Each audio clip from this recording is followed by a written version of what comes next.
two budget TVs. One has quantum dots, one doesn't. But here's the twist. The cheaper technology might actually be better for you. Let me explain. Let's start with Philips QLED. So QLED stands for quantum dot LED. It's basically a regular LED TV with a layer of tiny semiconductor nanocrystals that boost brightness and color accuracy. The Philips QLED Roku TV uses this technology to deliver deeper blacks, brighter whites, and what they call a wide color gamut, meaning more realistic reds, greens, and blues. One reviewer said the picture quality punches way above its weight class for the price. The 55-inch model runs around $400 to $500 depending on sales. You get 4K resolution, HDR support, including Dolby Vision and HDR10+, and the Roku Smart Platform, which is genuinely one of the easiest to use. The remote even has dedicated streaming buttons. Gaming is decent at 60 Hz, not amazing for competitive players, but fine for casual sessions. The build quality feels solid with slim bezels. Now here's what makes Philips special. If you go for their Ambilight models, you get LED lights on the back that project colors onto your wall matching whatever's on screen.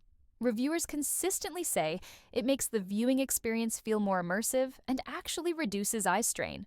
One tech writer said he became so obsessed with Ambilight, he can't imagine watching TV without it. The downside? Some users on Consumer Affairs reported reliability issues. TVs dying within a year, Wi-Fi connectivity problems, and software glitches.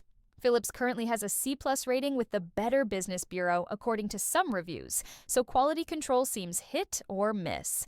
Now, Samsung Crystal UHD, specifically models like the DU7-2000. Here's the thing. Crystal UHD is not QLED. It's Samsung's marketing name for their entry-level 4K LED TVs. No quantum dots here. It uses a standard LED backlight with what Samsung calls a Crystal Processor 4K for upscaling and color optimization. The 55-inch DU7-2000 costs around $370 to $380, and the 65-inch is only $400. That's seriously cheap for a name-brand 4K TV. Picture quality is good for the price. Colors are vibrant, 4K content looks sharp, and Samsung's per-color technology helps with color accuracy. One Best Buy reviewer said the blacks were way deeper than expected for a TV in this price range. But here's the catch. There's no local dimming, so in really dark scenes, you'll notice some gray haze instead of true blacks. One reviewer noted there's also a bluish tint from the factory that requires calibration. It's a 60 Hz panel. Again, fine for movies and casual gaming, but not ideal for serious gamers. The Tizen Smart Platform is clean and has all the major apps. Multiple users praised how easy setup was and how lightweight the TV is for mounting. The downsides?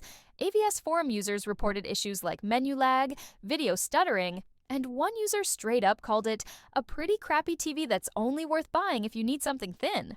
Sound quality is also weak. Most reviewers say a soundbar is basically mandatory. So let's break this down. Picture quality. Philips QLED wins. Quantum dots genuinely produce brighter images and more accurate colors, especially in well-lit rooms. QLED can cost up to twice as much as Crystal UHD, but the visual difference is noticeable. Price: Samsung Crystal UHD wins. You can get a 65-inch for around $400, which is insane value. That's hard to beat if budget is your main concern. Smart platform. Tie, honestly. Roku is simpler and more user-friendly. Tizen has more built-in features. Both have all the major streaming apps, unique features. Philips wins if you get Ambilight. Nothing else on the market does what Ambilight does at this price point. Reliability? Samsung probably edges it out here. They're the #1 global TV brand for a reason, and their entry-level sets are generally dependable. My take? If you want the best picture for under $500, go Philips QLED, especially with Ambilight. If you want the best value and just need a reliable big screen TV, Samsung Crystal UHD is hard to argue with at $400 for 65 inches. Neither is perfect. Both are solid for the money. Pick your priority and commit. Drop your choice in the comments. I'm curious what you're running. Subscribe if this helped.